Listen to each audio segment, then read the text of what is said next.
Bonjour à toutes et à tous pour ce webinaire organisé donc avec Parlons RH pour les 24 heures RH. L'enjeu d'aujourd'hui, en tout cas sur cette conférence pour les 40-45 prochaines minutes, ça va être la digitalisation des formations pour les métiers manuels et techniques. Donc l'enjeu pour moi, ça va être d'essayer de vous présenter un peu tout ça. Et donc, en premier lieu, voilà, je me présente, Jonathan Pierrat, hein, je suis, psychologue cognitiviste et cofondateur de Flobo. Donc rapidement, hein, psychologue cognitiviste, je me suis spécialisé dans, l'apprentissage chez l'adulte, comment le cerveau humain apprend et notamment au travers des nouvelles technologies, de la communication et de la pédagogie. L'enjeu de la société que j'ai, cofondée donc avec mon associé, c'est d'essayer de contribuer, autant que faire se peut, à une société, la meilleure possible en permettant à chacun de mieux apprendre, hein. Pour nous, l'idée, c'est vraiment de pouvoir monter en compétences tout au long de sa vie avec une approche qu'on a 100% avec une dimension conseil sur mesure pour nos clients et une équipe qui m'accompagne au quotidien d'experts en pédagogie et en sciences cognitives. Par ailleurs, on a créé notre propre école de la pédagogie qui s'appelle l'Astrolabe et on a également notre programme fondation Flobo qui accompagne les entreprises loi 1901 qui donc à but non lucratif pour les aider à mettre en œuvre des parcours de formation. Alors aujourd'hui, on va vous parler, enfin je vais vous parler parce que je suis tout seul avec vous. Je vais vous parler donc de cette formation dite indigitalisable, les secteurs dits indigitalisables. Et j'avais encore quelqu'un au téléphone pas plus tard que lundi matin qui me disait chez nous c'est compliqué, nos collaborateurs sont des collaborateurs de terrain. Donc finalement, de quoi est-ce qu'on parle quand on parle de formation de ces secteurs indigitalisables? Quels sont les gains que vous pourriez avoir dans ce secteur, dans votre secteur d'activité, via la digitalisation? Qu'est-ce que la digitalisation peut vous apporter? Et enfin, j'essaierai de décrypter pour vous 5 clés pour justement, vous aider à mieux digitaliser la formation, et pas forcément que leur métier, mais la formation de ces métiers pour ces secteurs, d'activité. N'hésitez pas, tout au long de mon intervention, je verrai pas forcément vos questions, donc on se laisse 10-15 minutes à la fin de mon intervention pour que je puisse répondre à toutes vos questions. Donc surtout, n'hésitez pas dans le chat, je crois que vous avez un onglet questions aussi, mais au pire, dans l'onglet, chat directement, à poser toutes vos questions, tous vos commentaires et puis, j'essaierai de répondre à toutes vos interventions autant que faire se peut dans les, 10-15 minutes qui nous resteront à la fin. Voilà, j'espère que c'est bon pour tout le monde et puis je vais pouvoir avancer. Alors déjà, la première chose, c'est quand on parle des secteurs indigitalisables, concrètement, de quoi est-ce qu'on parle? Et ben, finalement, on va essayer de se dire 2 dynamiques, Pourquoi est-ce qu'on parle de secteurs indigitalisables? Et puis, en quoi c'est un problème finalement? Ce qu'on va voir, sur les secteurs dits indigitalisables, c'est souvent des métiers, des, collaborateurs qui ont peu ou pas accès à des outils dits connectés. Donc ça va être, ordinateur, tablette, smartphone, dans leur quotidien opérationnel, Donc en tant que collaborateur, ça ne veut pas dire qu'à titre privé, je n'ai pas accès à un ordinateur ou à un smartphone, mais en tout cas, à titre professionnel, je n'ai pas accès à ces outils, je n'ai pas la possibilité, c'est souvent ce qu'on appelle les métiers terrain, donc potentiellement difficiles à atteindre avec les outils informatiques. Donc je vous ai mis quelques exemples ici, donc c'est pas tellement lié, au niveau de diplôme, Vous voyez que, typiquement les médecins, les chirurgiens ont peu accès dans leur quotidien, à l'outil, informatique. Les infirmières, alors évidemment après, les métiers dits plus manuels, boucher, ouvrier, transporteur. C'est ce que je vous ai mis, comme exemple aussi en photo ici. Donc c'est ça dont on va parler, sur ces secteurs indigitalisables, tout ce qui va être, du bâtiment, des travaux publics, de l'industrie, plus globalement. On est sur des métiers qui ont des difficultés, tout simplement parce que c'est pas ce qu'on leur demande dans leur quotidien, à aller sur des outils, informatiques. Les problèmes de ces différentes typologies de métiers, quand on parle aussi d'accès à la formation, ou d'acquérir, de nouvelles compétences, c'est tout simplement qu'ils n'ont pas ou très, très peu de temps. Je vous ai mis un exemple ici, de chirurgien dentiste, par exemple, et il y en a d'autres. Les chirurgiens dentistes, pourquoi je vous les ai mis? Parce on a travaillé avec, la société odontologique de Paris et il se trouve que quand on a dû créer un parcours de formation pour eux, la consigne a été très simple, c'était: «Attention, les chirurgiens dentistes, ils se forment à 2 moments dans leur vie, le soir et le week-end». Donc c'est uniquement, on peut accéder à cette population-là uniquement le soir et le week-end.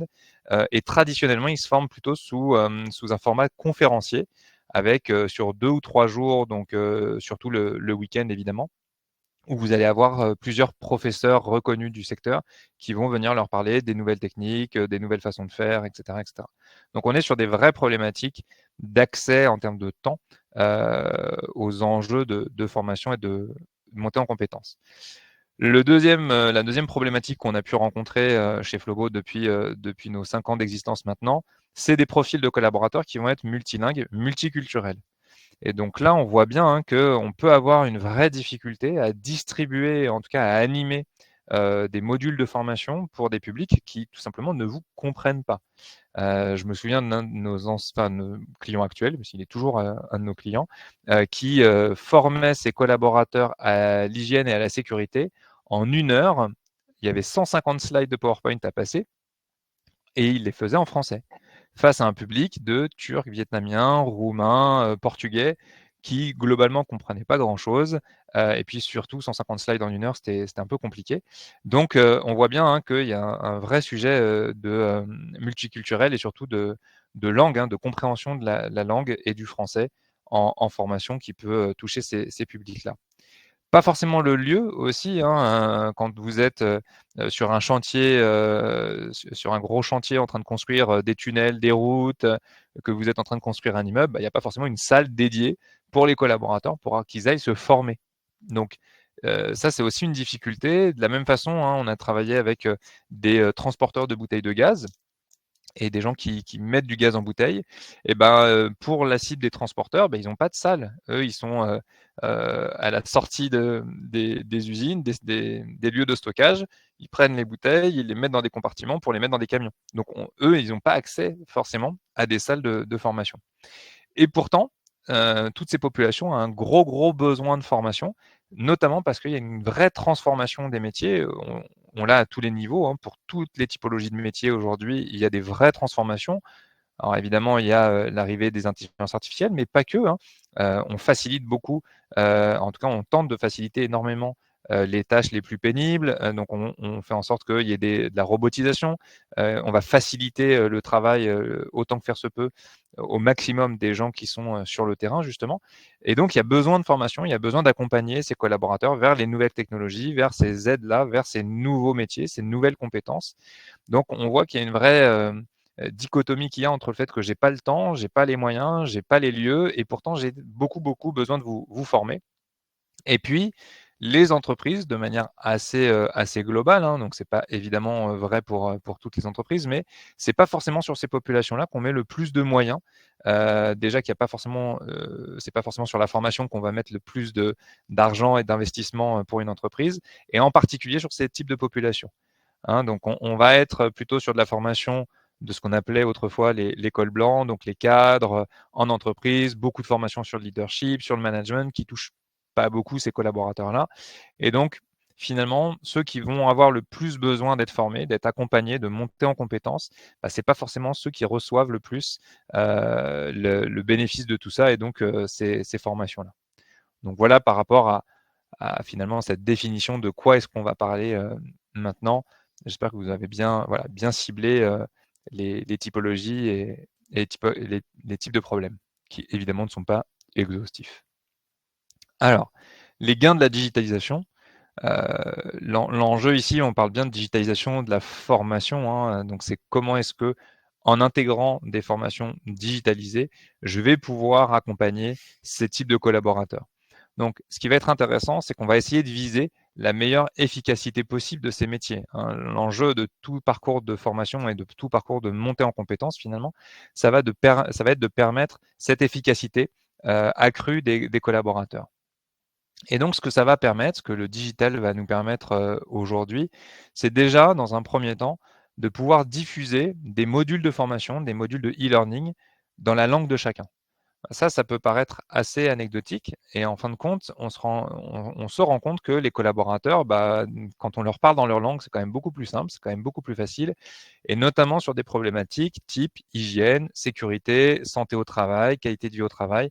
Donc toutes ces thématiques qui sont absolument essentielles dans notre quotidien, eh ben, pouvoir leur parler dans leur langue, ça va favoriser et faciliter leur compréhension et donc le fait qu'ils vont pouvoir adopter les bons gestes, les bonnes pratiques et donc les bonnes habitudes, tout au long de leur métier, ce qui est quand même, plutôt une bonne chose. Le e-learning et donc toute la formation digitale va aussi devenir mobile. Donc on le disait tout à l'heure, c'est vrai qu'on n'a pas toujours accès, ni même à un smartphone sur son lieu de travail. Et ben, au-delà de ça, il y a des tablettes d'entreprise qui sont à disposition la plupart du temps. Donc, et puis vous avez ce lien entre le physique et le virtuel qui peut se faire notamment avec des QR codes. C'est quelque chose à laquelle on pensera rarement parce qu'on a tous eu les QR codes pour flasher son pass Covid ou bientôt son pass JO 2024. Mais au-delà de ça, un QR code, c'est vraiment cette relation et ce lien que vous allez avoir entre un support physique, papier et imprimé, et l'accès à une dynamique et à un environnement virtuel. Et donc, quand vous allez pouvoir positionner ces fameux QR codes à certains endroits stratégiques pour votre collaborateur, par exemple avant une salle d'opération, un petit QR code qui rappelle les bonnes mesures d'hygiène pour tous les professionnels de soins, eh ben, c'est pas inutile. Je vais venir scanner, je vais me rappeler des quelques étapes clés à avoir et donc bah, je peux aussi répondre à deux, trois questions très rapidement pour voir si j'ai bien compris avant de rentrer dans la salle pour me mettre dans les bonnes conditions. Donc, finalement, cette dynamique de mobile learning, elle va être à la fois d'amener la formation sur le lieu de travail, sur vraiment à l'endroit où le collaborateur se trouve, et aussi de pouvoir emmener sa formation partout avec soi. Et là, on va pouvoir parler notamment de modalités comme le podcast, la vidéo, le e-learning, etc., etc. Ça va permettre justement, hein, cette digitalisation de formation, d'avoir des exemples concrets de mise en situation. Notamment quand vous allez faire, et ça rejoint le 4e point, de la co-création avec les collaborateurs terrain, à qui vous allez pouvoir demander de faire des vidéos, de pouvoir faire des témoignages, de pouvoir faire des petits tutoriels. Comment est-ce que tu manipules cette machine? Comment est-ce que tu fais ça? Et donc, à partir de cette vidéo, à partir de finalement son reportage photo qu'il peut faire sur une façon d'aborder ce qu'il est en train de faire, ça va permettre de créer un contenu que vous allez pouvoir diffuser à tous les autres. Et donc là, vous allez valoriser le collaborateur qui est en train de créer son contenu, qui lui ne fait entre guillemets que de la prise de vue de son quotidien. Et derrière, alors évidemment, il faudra retraiter ces contenus, il faudra les travailler, les rendre plus pédagogiques, etc. Mais vous pourrez les diffuser au plus grand nombre et donc s'assurer que ben, c'est bien le terrain qui parle au terrain. Et ça, c'est une vraie force dans votre pédagogie sur ce type de collaborateur. Alors, je voulais vous donner quand même quelques exemples de ce qu'on avait fait pour que ce soit peut-être plus parlant encore. Le premier exemple, vous avez donc Kermenet et Prestabrez qui sont donc le premier, c'est vraiment tout ce qui est découpe de viande pour le groupe Leclerc et Prestabrez est un prestataire de découpe de viande également. Donc, ce sont deux sociétés qui travaillent à peu près dans le même secteur d'activité. C'est de la découpe de viande. Leur difficulté, leur problématique, c'était vraiment la dimension multilingue et surtout pas d'accès à l'informatique. Et alors là, pour le coup, sur les chaînes de découpe de viande, vous n'avez pas le droit d'avoir votre smartphone avec vous, il n'y a pas de tablette, il n'y a pas d'ordinateur. Les formations et donc la nécessité de monter en compétences, elle était vraiment sur la dimension d'hygiène et comment s'habiller, comment bien mettre dans le bon ordre, parce que en fonction de comment je m'habille, je dois repasser ou pas par la case hygiène. La solution qu'on a pu trouver, c'est quand même d'avoir créé des modules de formation e-learning en 6 langues avec du tutoriel qui était très logotypé. Donc on utilisait beaucoup de visuels, même si on avait traduit dans toutes leurs langues. Et ce qui était intéressant ici, c'est que donc ils n'avaient pas accès au module e-learning sur un smartphone ou sur leur ordinateur parce qu'ils n'en ont pas. Par contre, on demandait aux responsables de service de faire des séquences. On était sur des modules, on est sur des modules qui font entre 5 et 10 minutes, donc très courts. Et finalement, à chaque fois qu'il a pu noter des difficultés dans l'hygiène ou l'habillement, il refait une petite séquence en groupe. Donc là, pour le coup, ils sont plutôt 5, 6, 7 collaborateurs d'un coup juste avant de prendre leur poste de travail. Et ils se refont collectivement le module e-learning, donc le quiz, il est collectif. Et là, tout l'enjeu n'est pas tellement de traquer ou de suivre la montée en compétence d'un individu, mais plutôt au niveau collectif. Donc c'est là que c'était intéressant. Et là, vous voyez l'exemple sur smartphone qu'on a pu faire. Donc là, ça devait être en arabe, si je ne dis pas de bêtises. Je serais bien incapable de vous le redire, mais voilà. Donc là, on avait fait ce module-là. Deuxième type de module, toujours sur des fondamentaux du métier. Là, c'était pour des agents de soins sur lesquels on est en train de travailler. Donc, des gens qui ont très peu accès à la formation. Donc, ce sont vraiment des collaborateurs qui travaillent en milieu hospitalier ou en maison de soins, EHPAD, etc. Et là, pour le coup, on a vraiment créé pour eux un parcours blended où on a mixé des modalités à la fois d'ateliers présentiels et de e-learning et de classe virtuelle. Donc, on a vraiment fait du multimodal pour leur permettre d'acquérir au bon endroit, au bon moment, de leur monter en compétences les apports qui étaient nécessaires pour eux. Et ils avaient à disponibilité des tablettes sur lesquelles on pouvait diffuser leur module de formation. Dernier exemple, Gennevilliers Habitat, donc là c'est pour des gardiens d'immeubles. Donc pareil, des collaborateurs qui ont très peu accès à de la formation professionnelle, qui se déplacent très peu parce qu'ils sont vraiment dans leurs immeubles finalement. Très très répartis sur le territoire, parce que Gennevilliers Habitat ne s'occupe pas forcément que de Gennevilliers, donc il y a beaucoup de dispersion territoriale de ces collaborateurs-là. Et l'enjeu, c'était de les former à de la prévention Alzheimer.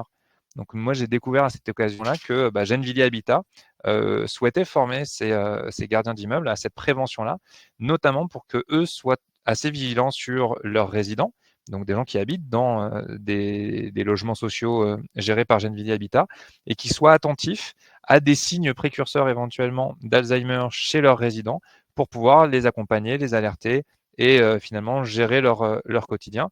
Et donc là, l'idée, ça a vraiment été de leur distribuer un module e-learning sur une première base de connaissances sur ce qu'était Alzheimer et comment reconnaître les premiers signaux.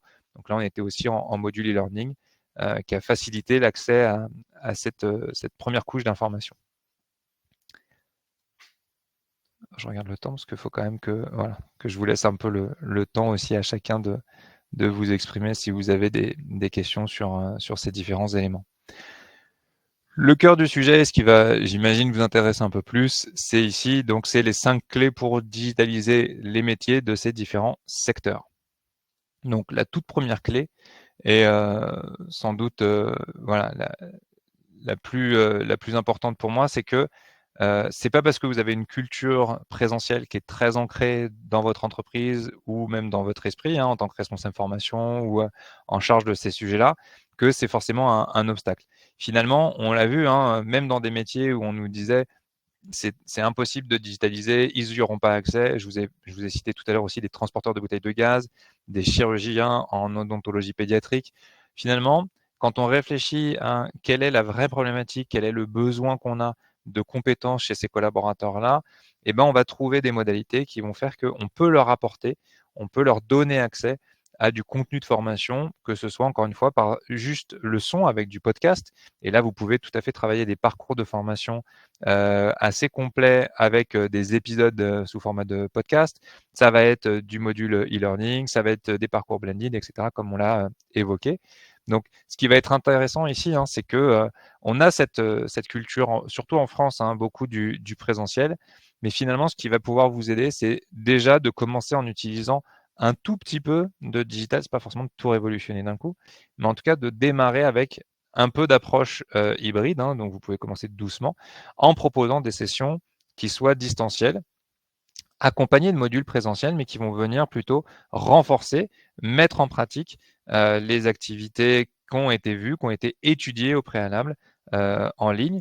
Pareil, vous pouvez tout à fait imaginer que les modules en ligne ne soient que de l'évaluation amont et ou aval de votre formation pour démarrer. Évidemment, tout l'enjeu aussi, ça va être de capitaliser sur l'expertise qui existe déjà chez vous en interne, par vos formateurs peut-être déjà existants dans votre entreprise, par des experts métiers, sur lesquels vous allez pouvoir vous baser pour créer du contenu et finalement transformer ce savoir-faire qu'ils ont dans l'environnement digital, avec des vidéos, avec des tutoriels, avec tous ces éléments-là qu'on va pouvoir créer à partir de leur savoir-faire. Parce que finalement, tous ces experts-là, un jour ou l'autre, ils vont partir de votre entreprise, quelle que soit l'issue. Et donc, tout l'enjeu, c'est de se dire comment je conserve ces compétences, comment je m'assure que les compétences qui sont les leurs, je vais pouvoir les transmettre aux générations suivantes. Et le digital va être une bonne réponse, une des bonnes réponses en tout cas, sur cette conservation des compétences. On peut aussi commencer en intégrant le digital, en commençant à mettre du digital dans les sessions en présentiel. Souvent, on oppose le présentiel et le digital, le présentiel et le distanciel, ça c'est plutôt logique, mais intégrer des outils digitaux pour faire du quiz, pour faire du tableau blanc interactif, pour faire travailler les collaborateurs entre eux dans les sessions de présentiel, c'est déjà commencer à mettre le pied dans cette dynamique-là et permettre à vos apprenants finalement d'appréhender ces outils, ces nouveaux outils d'apprentissage pour se dire bah, finalement c'est possible, c'est pas si compliqué que ça. Souvent les plus réticents, ça pourrait être les formateurs, c'est pas toujours le cas, mais ça va permettre aussi de renforcer pédagogiquement les contenus et de mieux transférer les savoirs, savoir-faire et savoir-être à vos collaborateurs. Et puis, vous pouvez tout à fait, c'est de manière assez facile aujourd'hui, hein, créer des espaces de feedback en temps réel. Donc là, vous pouvez avoir différents groupes de chat, des forums de discussion. L'idée étant de vraiment maintenir ce niveau d'interaction entre collaborateurs entre eux et donc faire ce qu'on appelle de l'apprentissage social. Hein. Donc c'est vraiment entre pairs qu'on va apprendre. Donc c'est les collaborateurs entre eux qui vont se répondre. Et tout l'enjeu du formateur ici, ça va être de faciliter, de garantir que le contenu qui est transmis entre les collaborateurs est toujours cohérent. Hein. Mais son rôle ne sera plus d'apporter la connaissance, d'apporter le savoir-faire, mais plutôt de réguler les apports que les collaborateurs vont se faire les uns les autres entre eux. Donc ça, c'est important. Et puis finalement, vous allez pouvoir recréer ces espaces de discussion à distance qui seront beaucoup plus puissants parce que vous allez pouvoir conserver tous ces éléments-là plutôt que les discussions qu'il peut y avoir à la pause café lors d'une formation en présentiel. La deuxième clé, bah, finalement, ça va être cette dynamique d'agilité et de tout ce on appelle le test and learn. Hein. Donc, on va essayer de tester, apprendre de ses échecs, regarder ce qui s'est passé, ce qui a bien fonctionné, ce qui n'a pas bien fonctionné, et de recommencer en s'améliorant. L'idée, c'est vraiment, en tout cas nous, c'est ce qu'on préconise à nos clients, c'est plutôt la stratégie des petits pas. C'est pas de se dire, bah, tiens, je prends toutes mes formations, je les digitalise toutes d'un coup et on balaye tout et hop, ça y est, on fait notre transformation, on change de peau. C'est pas forcément l'idéal parce que si ça fonctionne pas, bah là, vous pouvez vous prendre un gros mur et c'est compliqué de revenir dessus. Et donc là, typiquement, hein, l'enjeu, ça va vraiment d'apporter cette transformation petit à petit. Vous pouvez prendre une formation qui est une formation phare dans laquelle vous allez commencer à intégrer cette dynamique de digitalisation. Et donc là, l'idée, c'est vraiment de se dire, voilà, on teste sur soit un métier qui est clé chez nous, soit une compétence qui est vraiment un irritant de ne pas avoir le bon niveau de compétence à ce niveau-là pour nos clients, pour nos collaborateurs, peu importe. En tout cas, c'est de trouver un sujet qui sera suffisamment important pour parler à tous vos collaborateurs, sans être non plus un sujet absolument stratégique qui fait que si ça se plante, bah, on a planté le business. Parce que l'idée, c'est quand même pas de prendre ce niveau de risque-là tout de suite. Mais en tout cas, c'est de commencer sur quelque chose qui soit suffisamment visible et qui ait suffisamment d'impact pour que, ben, si ça fonctionne dans l'entreprise, ça puisse rayonner et que ça donne envie aussi aux autres services, aux autres métiers de se dire, ben, moi aussi, j'ai envie de basculer dans cette dynamique de digitalisation de nos formations. Donc, de manière pratique, hein, c'est ce qu'on appelle une approche par MVP. Hein, donc, l'idée, c'est d'avoir un produit minimum viable. Et donc, on va commencer à digitaliser une partie de la formation. Typiquement, un savoir préalable, hein, du savoir théorique, une base de connaissances, d'avoir un petit test, hein, un quiz sur bah, qu'est-ce que vous savez de cette thématique-là ou de cet élément-là avant même de commencer. Et donc finalement, ce qui va être intéressant ici, c'est que ce quiz digital, bah, est-ce que j'ai réussi à le transmettre à tout le monde? Est-ce que tout le monde y a participé? Quels sont mes taux de participation? Quels sont les scores que j'ai obtenus de la part de mes collaborateurs, etc., etc. Et donc là, ça va être intéressant ensuite d'aller interroger les gens. Pourquoi est-ce que ceux qui l'ont fait l'ont fait? Est-ce qu'ils ont trouvé ça difficile d'accès? Est-ce qu'ils ont apprécié, pas apprécié, qui, quoi, comment? Et de la même façon, bah, ceux qui n'y ont pas participé, ceux qui n'y ont pas eu accès, pourquoi est-ce qu'ils n'y ont pas eu accès? Pourquoi est-ce qu'ils n'y ont pas été? Qu'est-ce qui a manqué? Etc., etc. Et donc, finalement, on va aller dans ce deuxième point que vous voyez ici, c'est encourager cette culture du feedback permanent, où on va demander à nos utilisateurs finaux et aux formateurs, bah, allez-y, critiquez, Donnez-nous votre avis sur le fond, la forme, les moyens d'accès. Est-ce que c'est facile? Est-ce que c'est compliqué? Est-ce que vous comprenez notre plateforme? Est-ce que vous arrivez facilement à accéder à votre formation ou est-ce qu'il faut 15 clics pour y arriver? Etc., etc. Et souvent, le piège ici, c'est on se dit, bah, si moi j'y arrive, les autres y arriveront. Sauf que quand on crée des formations, quand on est sur ces plateformes, quand on est sur nos outils, pour nous, ça devient une habitude et donc ça devient facile. Tous les outils se ressemblent un peu. En plus, toutes les plateformes de formation commencent à se ressembler, voire se ressemblent largement. Donc pour nous, c'est quelque chose qui est assez évident, qui est assez facile. Mais tant qu'on n'a pas interrogé les collaborateurs, tant qu'on n'est pas allé voir comment eux faisaient, et ben finalement, on va se planter et on risque d'avoir les fameuses fausses bonnes idées qui font que bah, personne n'aura accès à votre formation et ce sera un peu dommage. Donc voilà, l'idée, c'est vraiment d'encourager vos collaborateurs par du sondage, par du questionnaire, par de l'interview, à vous faire remonter tous leurs avis, quels qu'ils soient, pour améliorer ce que vous avez mis en place. Évidemment, d'utiliser des outils de suivi de la performance de vos formations. Donc, mesurer autant que faire se peut l'efficacité de vos sessions digitales à travers ces outils d'analyse. Et aujourd'hui, vous en avez beaucoup sur combien de temps ils ont passé par module, quel score ils ont obtenu, combien de fois ils ont dû tester le quiz pour y arriver, etc., etc. Et puis, vous pouvez essayer plein de modalités sur des profils différents, sur des formations différentes. On en a déjà parlé, les podcasts, les QR codes, le forum, le nouveau fil actu WhatsApp maintenant, etc., etc. J'avance un peu parce que sinon on aura moins de temps pour vos questions. La troisième clé, et ça c'est une tendance que j'ai pu retrouver chez certains de nos clients, le côté bascule. On ne faisait pas du tout de digital, maintenant on veut tout faire en digital. Nous, c'est plutôt un warning et c'est quelque chose qu'on préconise pas forcément. L'idée, c'est pas de tout digitaliser, c'est pas ce qu'il y a de plus pédagogique. L'enjeu, c'est vraiment de travailler sur la compétence à faire acquérir et dans cette compétence-là, quels sont les éléments clés à apporter en digital. Et c'est intéressant de le faire en digital parce que ce sera plus pertinent, plus efficace. Mais attention, quels sont aussi les éléments qui ne sont pas pertinents à faire en digital. Et dans ces cas-là, ben, on continue à faire de la classe virtuelle, du présentiel, des ateliers, etc., etc.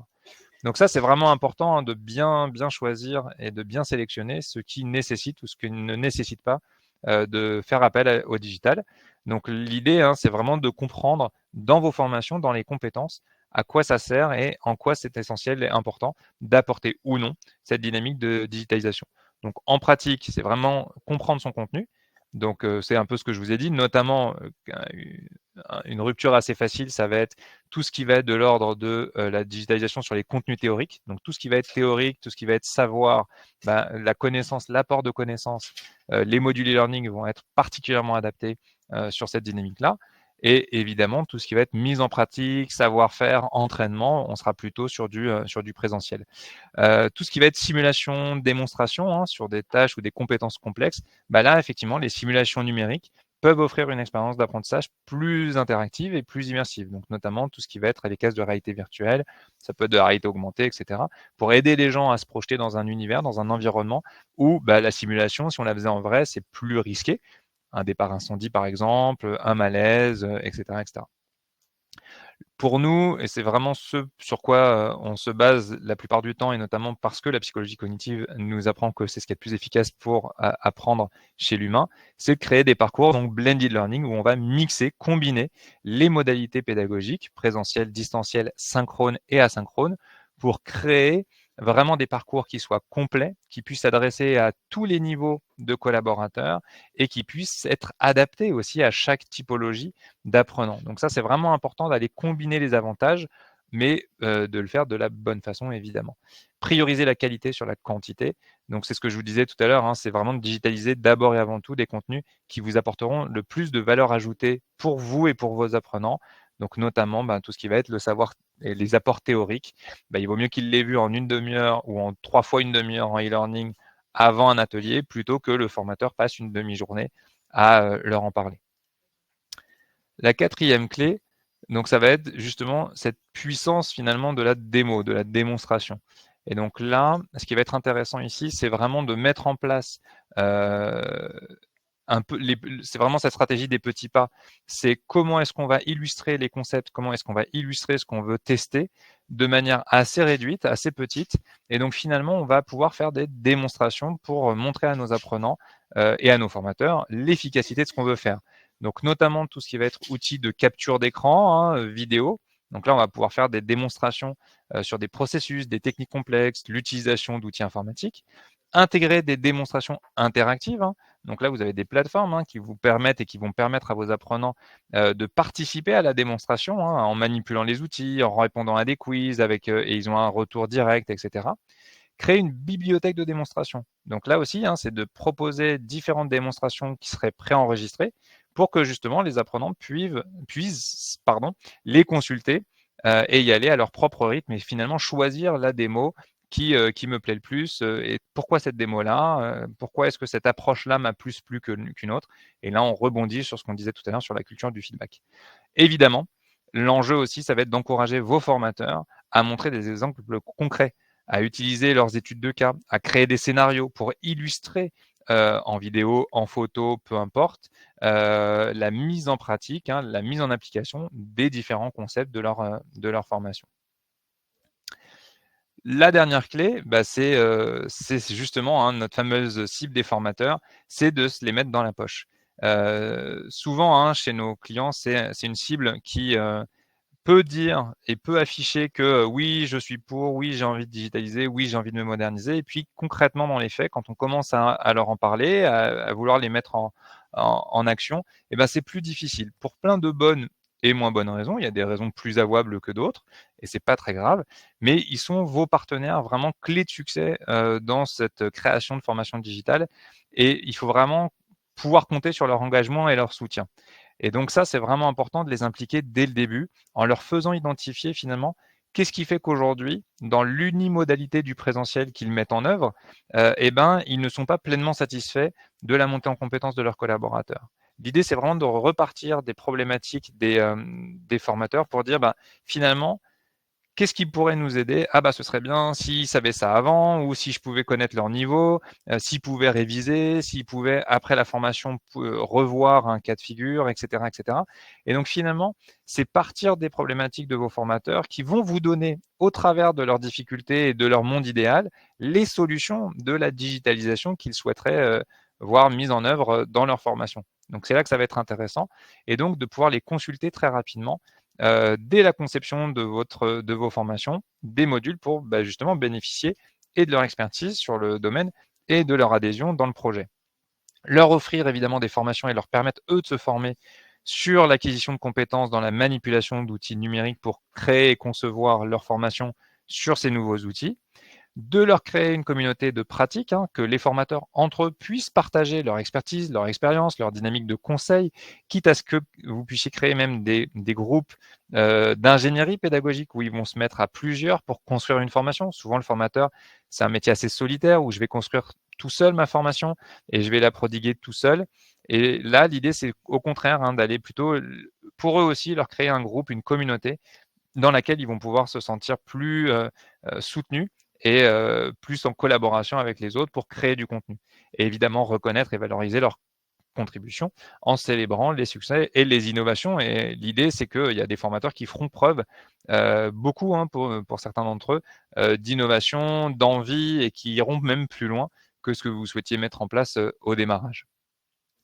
Voilà pour les 5 clés, et voilà, on vous en a mis une petite sixième bonus. Il faut aussi savoir faire du marketing. Alors ça peut paraître un peu étonnant ici, mais en fin de compte, ce qui va être intéressant, et c'est souvent aussi ce qu'on a vu dans le démarrage de la digitalisation de certaines entreprises, c'est que on crée tout un beau programme, on fait tout ce que je vous ai dit jusque-là, on le met à disposition. On a juste oublié un truc, c'est qu'on n'en a pas parlé.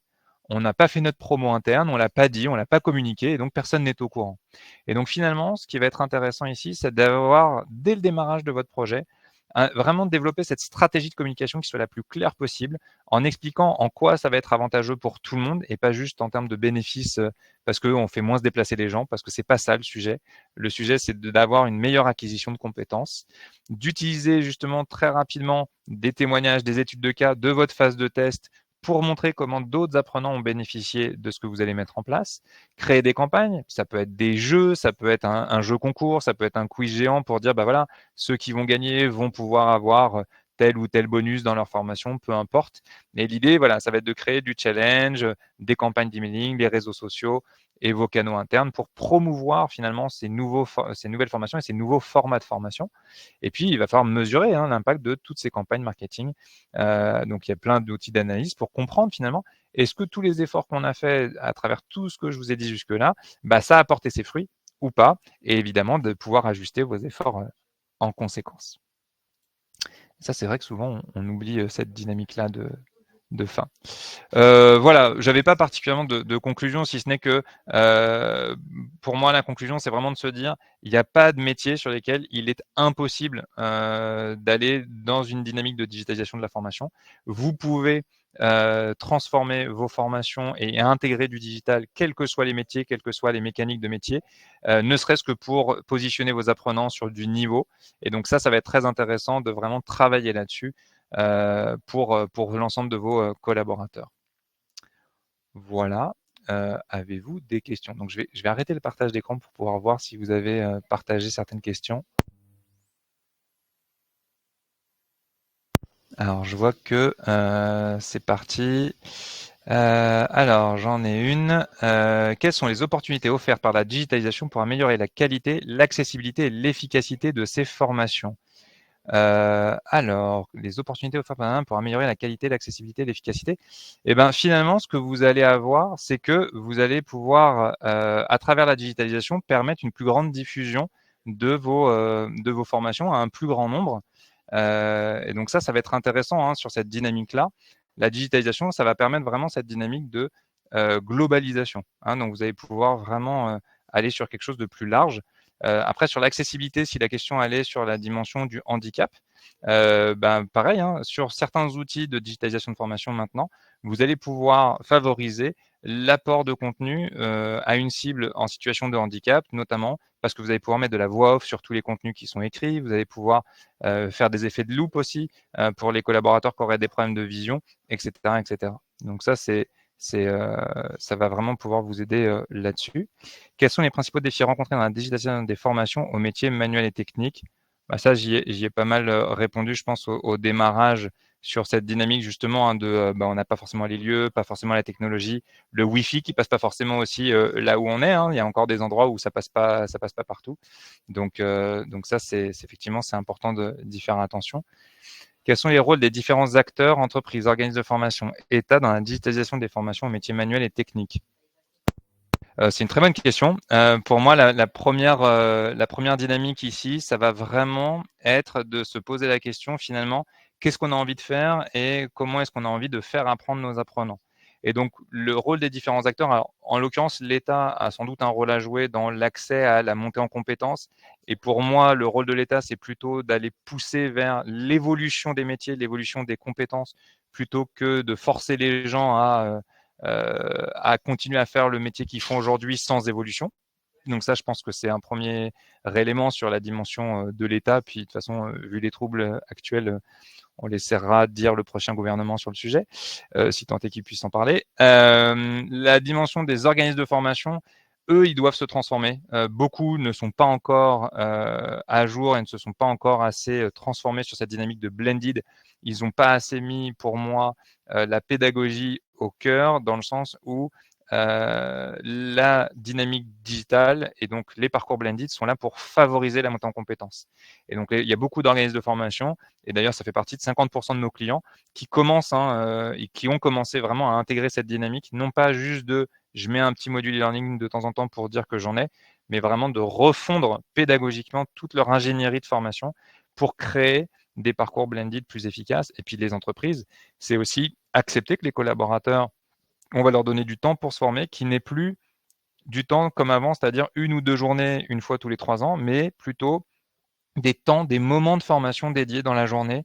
Donc ça peut être une demi-heure, ça peut être 1 heure, 1 fois par semaine, 3 fois par semaine, quand on en a besoin, que le collaborateur et le manager puissent se mettre d'accord ensemble pour dire c'est ce niveau de compétence que je souhaite que tu es à ce niveau-là, il faut ce niveau-là, et ben voilà 1, 2 ou 3 modules qui vont t'aider à acquérir ou à cranter. Et pour ça, il faut effectivement que tu ailles de côté, te faire un atelier, te faire un module ou un parcours qui va durer X fois 1 heure ou une demi-heure pour avancer, pour aider. Voilà sur les différents rôles. Pour un programme de formation en agriculture, comment les capteurs et les données numériques peuvent-ils être utilisés pour former les agriculteurs à des pratiques agricoles durables? Alors, j'ai pas assez de connaissances sur le sujet. Il faudrait qu'on en parle et que j'ai plus de contenu sur cette dynamique-là. Mais en tout cas, ce qui peut être intéressant, à partir du moment où on parle de capteurs et de données numériques, ce qui va être intéressant, c'est de se dire, sur la durée, en fonction des heures de la semaine ou des heures même de la journée ou du mois, de la météo, et cetera, et ben, ces différents capteurs en agriculture vont pouvoir nous dire, ben, en fait, l'agriculteur, il a peut-être mal optimisé à tel endroit, à tel autre, et cetera. Et donc là, on voit que les modules e-learning et l'intelligence artificielle, quand on va combiner ces deux dynamiques-là, on va pouvoir se dire, ben, si on apprend mieux à nos agriculteurs à utiliser ces datas, ces données numériques, eh ben, on va les former plus facilement à avoir justement des pratiques agricoles plus durables.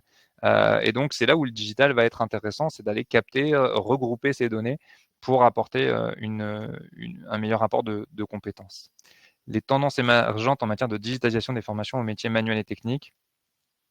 Bah, pour l'instant, les tendances émergentes, vous en avez. Alors, il y a beaucoup. Il y a eu toute une période métaverse qui ne concerne pas beaucoup les métiers manuels et techniques.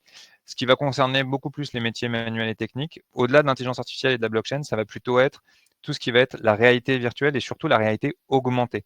La réalité augmentée, ça va être quelque chose qui est très très pertinent en termes de formation pour les métiers manuels et techniques, puisque à partir d'une tablette ou d'un smartphone, vous allez voir, vous allez filmer votre environnement, donc celui qui est juste derrière l'écran, et on va venir augmenter sur l'écran ce que vous êtes en train de voir avec des pictos, avec des éléments qui vont se mettre en place.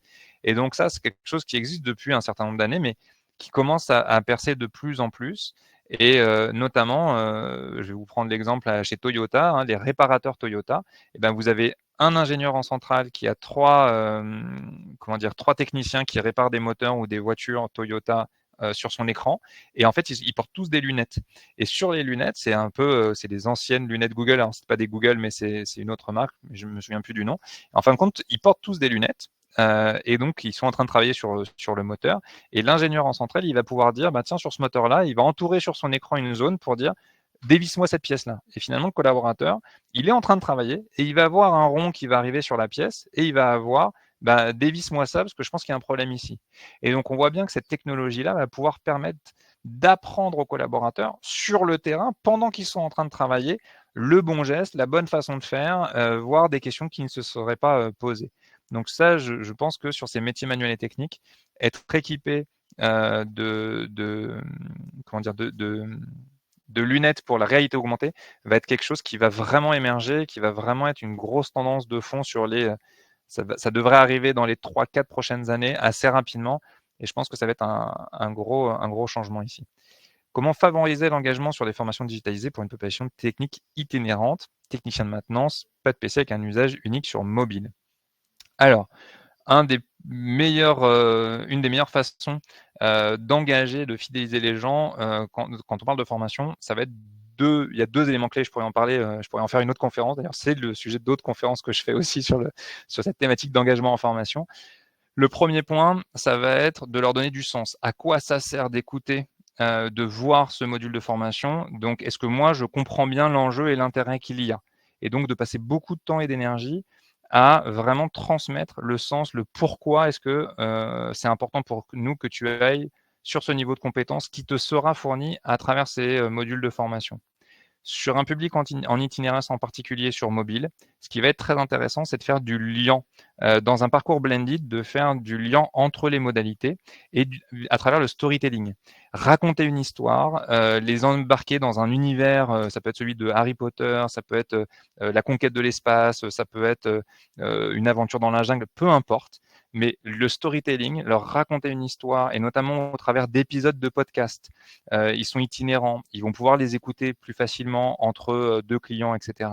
Et ben, c'est quelque chose qui va les aider à se former et qui va les accompagner sur du long terme. Et c'est là que ça va devenir intéressant. Ma proposition est que vous délivrez des attestations de participation aux personnes qui participent au webinaire. Je vous suis depuis le Sénégal. Et ben, merci depuis le Sénégal. Alors, c'est pas moi qui adresse des attestations de participation parce que c'est avec le Parlons RH et 24 heures RH, donc il faudra voir ça avec eux, mais vous pourrez leur demander, il y a pas de problème. Et donc, on est écouté dans le monde entier, c'est un plaisir. Merci beaucoup. On arrive à 14h44. S'il y avait une dernière question, un dernier commentaire, je suis preneur, mais sinon ça va se couper. Je crois que ça se coupe pile à 45. Donc surtout n'hésitez pas. Et puis bah, si vous n'en avez pas, le temps que peut-être quelqu'un écrive quelque chose. Merci beaucoup en tout cas pour votre écoute. Merci pour vos questions et vos interventions. C'est toujours un plaisir de pouvoir échanger avec notre secteur d'activité. Et puis bah, je vous dis peut-être à très très bientôt. Encore un grand merci et bon après-midi à tous. Merci beaucoup. Merci.